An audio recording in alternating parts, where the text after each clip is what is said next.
আমার মনে হয় কি জানিস, ছেলেটা তোকে পছন্দ করেছে।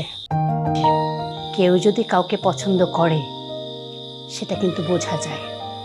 এমনও তো হতে পারে তোর সাথে ঘুরে ঘুরে ছেলেটার মনে হলো তোকে বিয়ের পরে পড়ালেখা করতে দিবে, ঘুরতে দিবে, উঠতে দিবে, এমনকি বিদেশেও যেতে দিবে।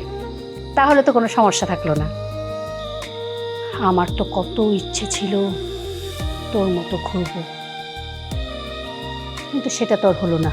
দেখবি তোর ঠিকই হবে। মা, আমি ভাবছি কাল সকালে কিভাবে বাসা থেকে বের হব। বাবা তো জানতে পারলে কোনোভাবেই বেরোতে দিবে না। সেটা আমি দেখব। তুই সকাল সকাল উঠে রেডি হয়ে বেরিয়ে পড়বি। তোর আব্বুকে কিছু একটা বলে আমি ম্যানেজ করব। বলবি কি বান্ধবীর বাসা যাচ্ছিস বেড়াতে, একদম ভয় পাবি না। আচ্ছা বলতো, ছেলেটাকে তুই কেমন দেখলি?